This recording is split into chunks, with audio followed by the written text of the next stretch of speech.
I'm trying to recollect what just happened. I was on the ground of this earth, running, walking, knowing I'd have different conflicts to go through, and I had this precious thought that I'm to remember to be close to the earth, to remember that the earth is my friend,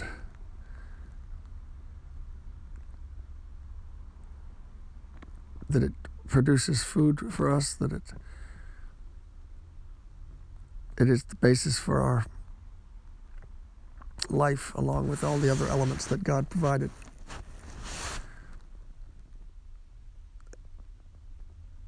And to remember that the earth remains firm while everything else changes down here. And I'm thinking how the meek shall inherit the earth. And as I was thinking and traveling and remembering to be close to this earth, I again thought of what I had as a revelation last night, that Sean looked upon me with those features of love and tenderness, replacing the doubt and the suspicion and the darkness that I had seen, that Elaine and I had seen, and his younger brother had seen. And I remembered that he had a good mother who was, even though she was gone, in this dream, Sean was alive and his mother was gone. And I knew that his mother's influence had caused him to consider love over hatred and suspicion. And immediately I said, Sean, I know what your mother would say right now. She would say that she's proud of you.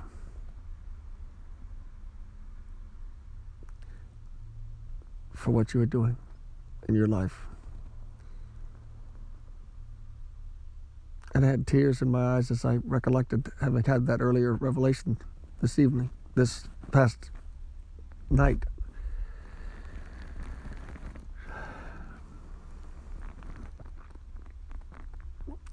And I just awoke with tears in my eyes because I remembered again, Sean. The lovely features of Christ were replacing the darkened features of Satan that had the control of him back at Fort Bragg and onward.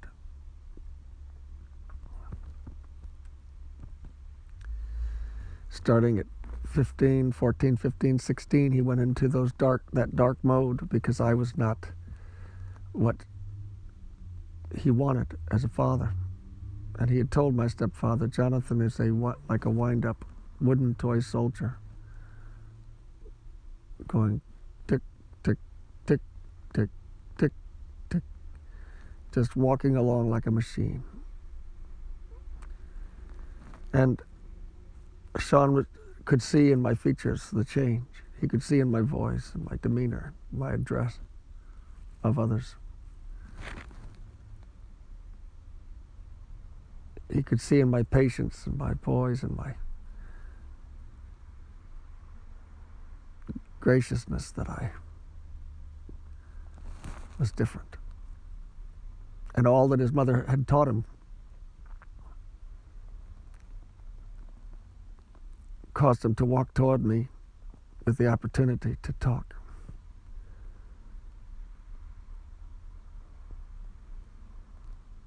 No longer were the hardened features of a criminal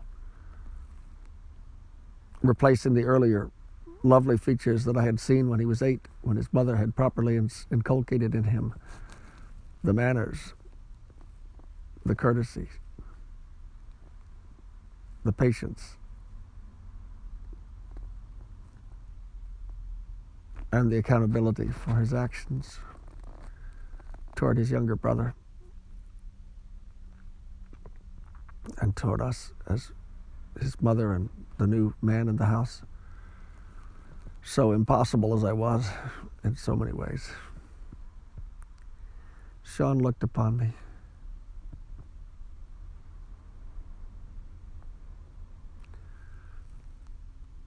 in his right mind,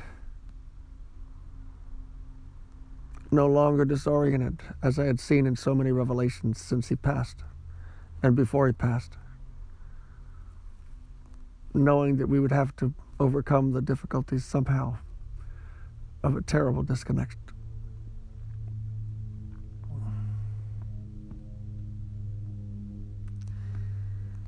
He no longer looked warped and disoriented and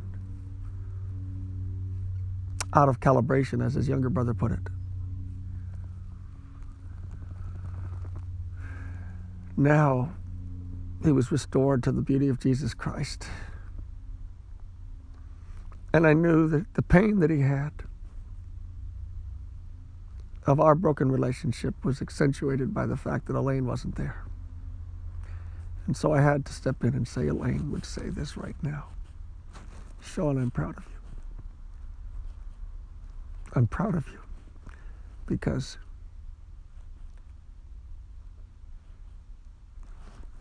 you are doing a beautiful job. And I want to tell my son Ian, who's the one who's actually alive, that his mother would say that about him. Ian, your mother would say to you that she's proud of you, that you get up in the morning and go to work every day.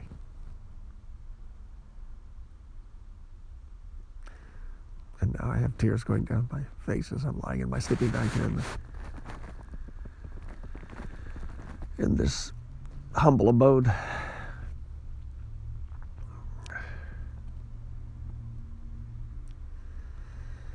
But I wanted to record this while it's still somewhat fresh in my mind. It's not as vivid nearly as it was in the middle of the night when it was real that Sean was alive and his mother was gone.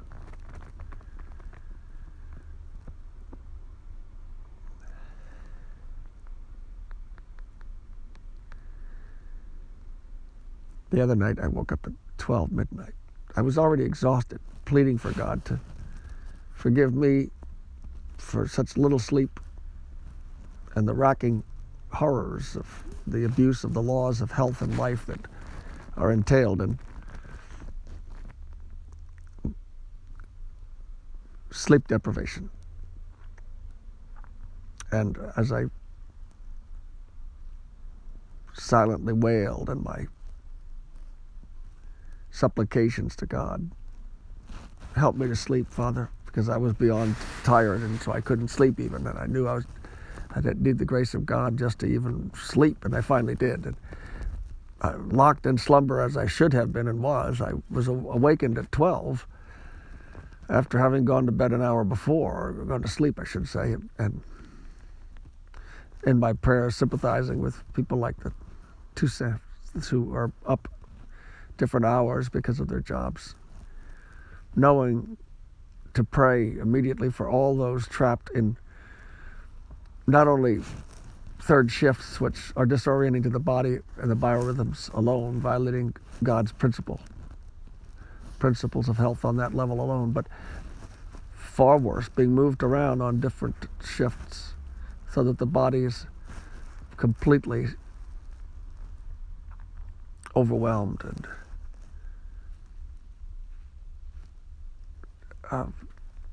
absolutely subverted in its principles. And I woke up at 12 o'clock, just thereafter, and I realized that I was telling that I was a machine to a group of people, and I texted this to Ian,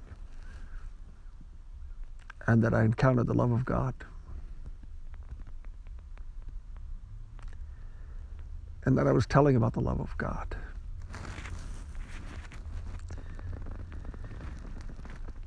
And how wonderful it is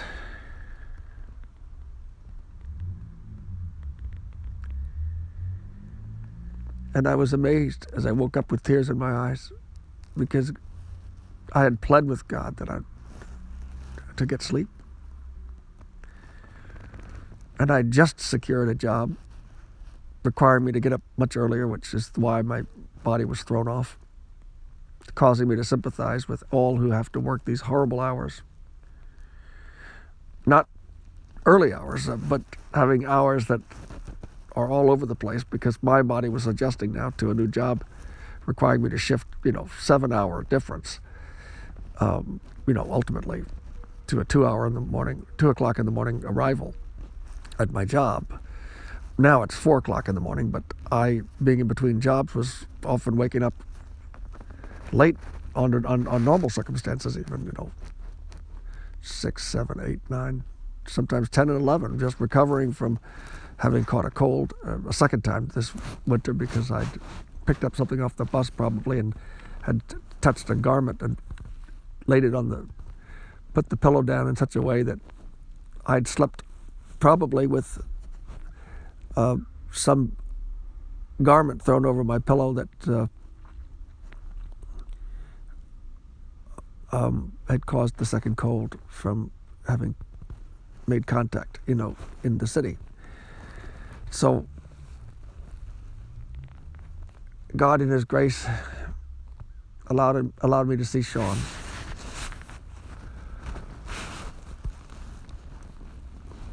And instead of speaking for myself, I put myself aside and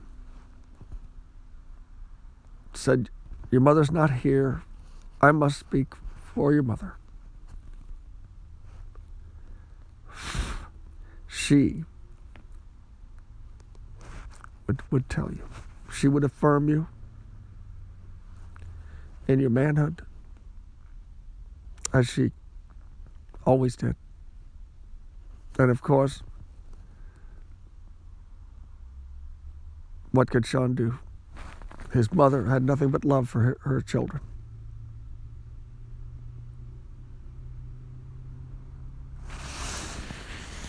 Ian, I just want to tell you that I believe God gave that revelation today to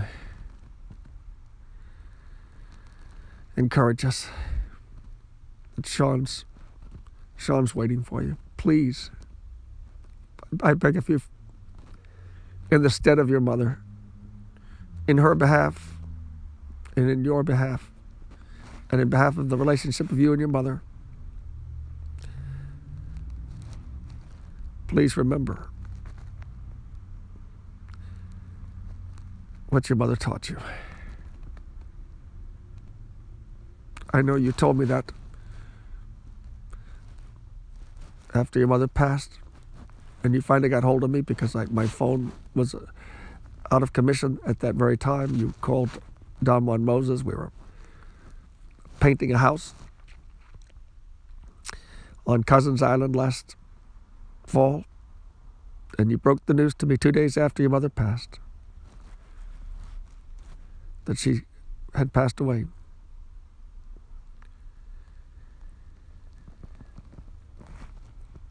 Please remember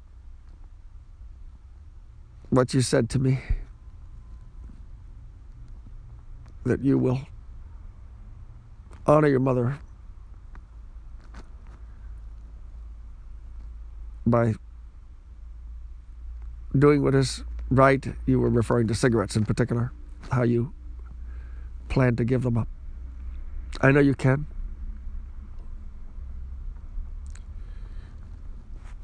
And I'm so eager to see those lungs regrow.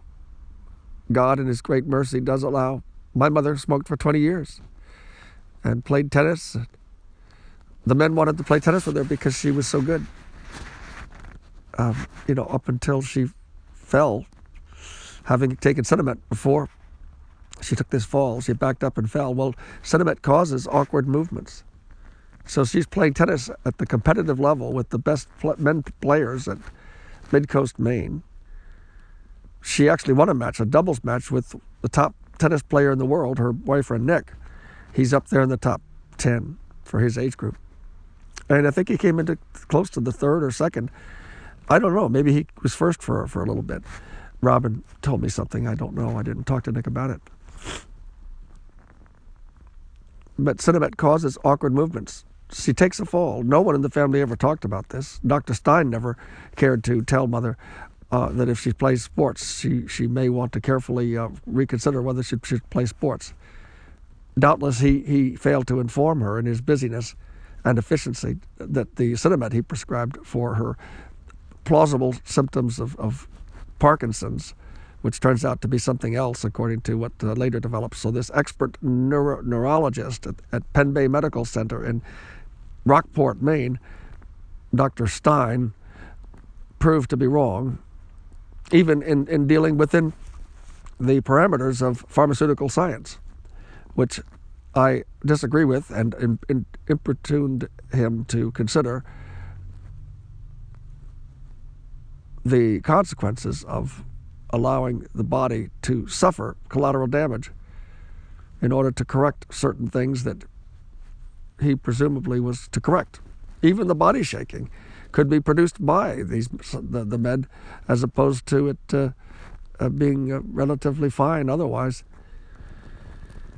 That part I don't know, but I know that this is true with many of these things.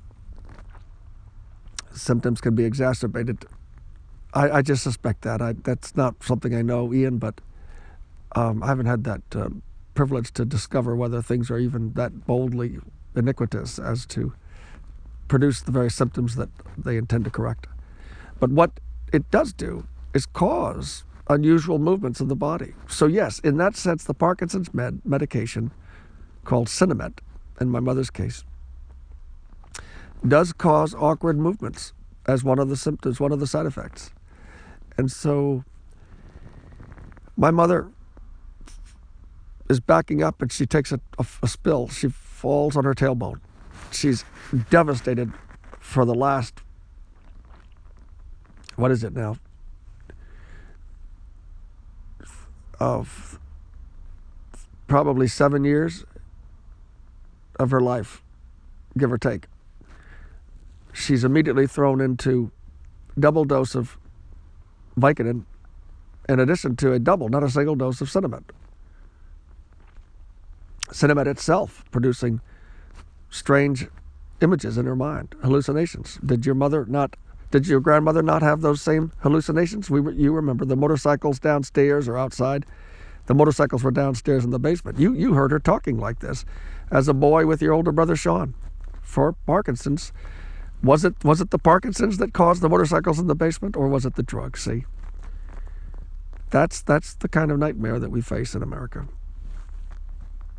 And I just learned that the governor of the state of Maine hired somebody to combat drugs in the state of Maine who has a history, a 10-year history or a multi-year history, working in the pharmaceutical business. Is there some kind of bribery going on behind the scenes? For this guy to be as ineffectual as possible? Who knows? But who in his right mind would hire somebody from the pharmaceutical direct field who's favoring drugs to be the one to deal with correcting the problem of drugs in the state of Maine? But I don't know enough about that. I was just told that by a salesman at Sears, having cut through Sears at the main mall to get from one place to another. At the buffet where you can get, it's not the kind of food I eat, Ian, normally, but in between jobs, the Lord said, be careful with your money. It's the buffet at the mall where you pay $11, give or take. I guess it's 11. It depends on whether it's lunch or dinner, and 9 or 11, I believe. And go to town. Eat them out of house and home. They don't like people like me if there are too many of them that show up. They're counting on those bird eaters to come in to counterbalance. Yeah, and I talked to this salesman. But Ian, I just want to tell you that your mother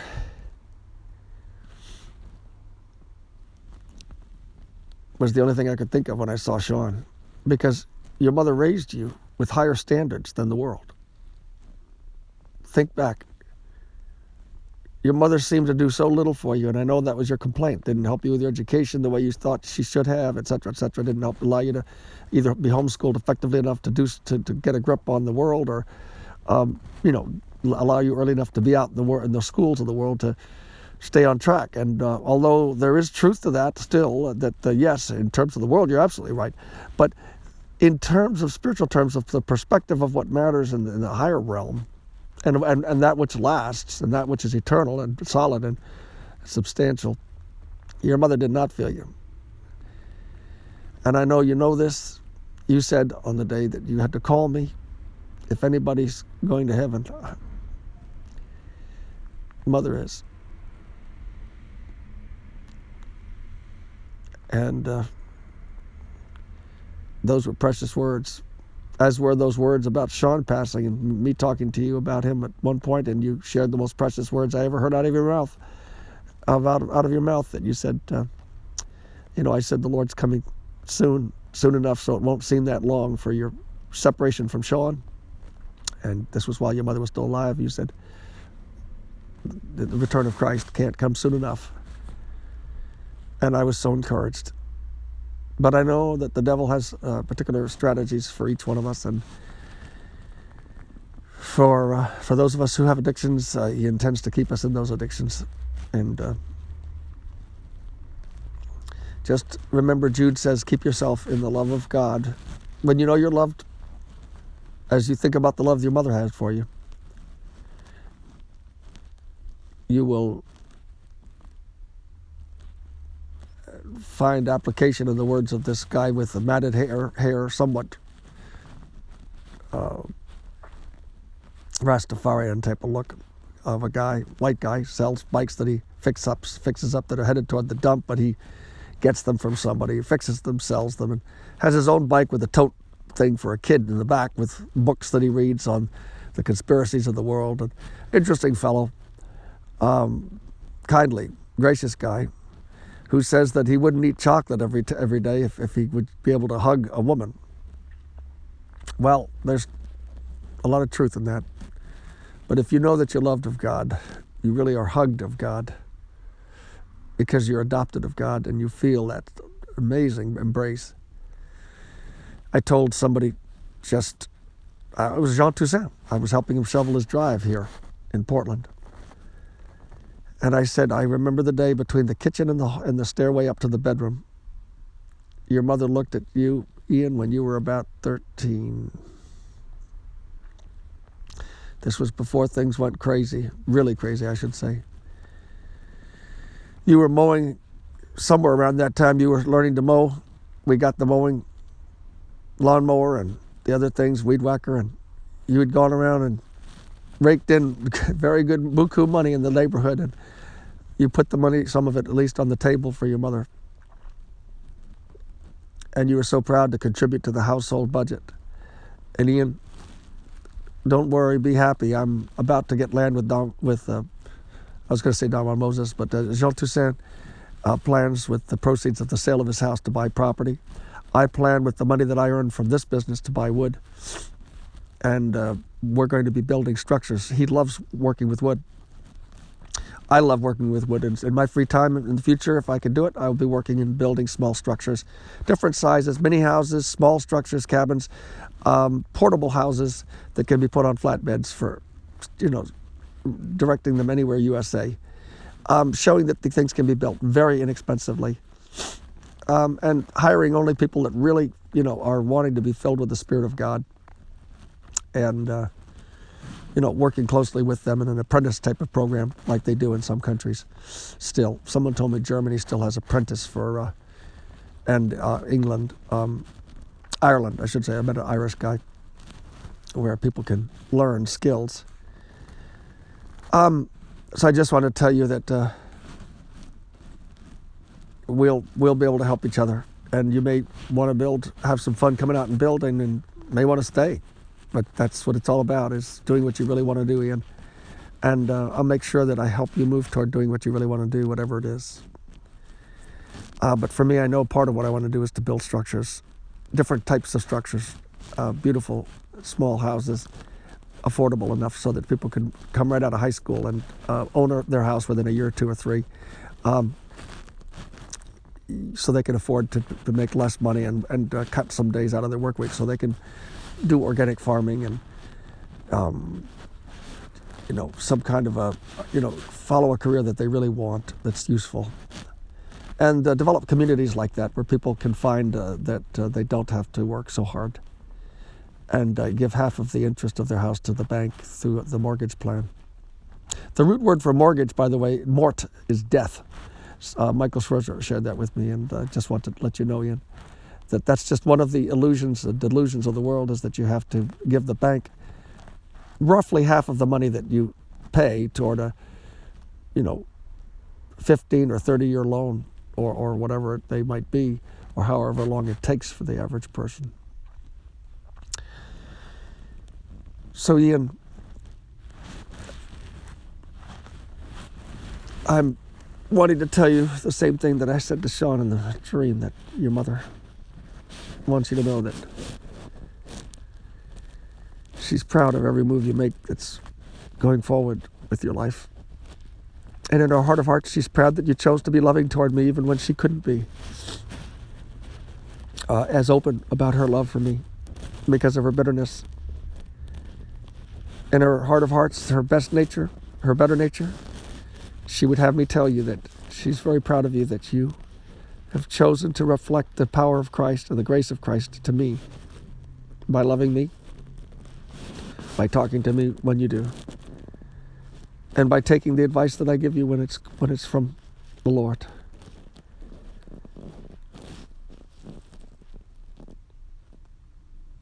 It won't be long, Ian. All this is over.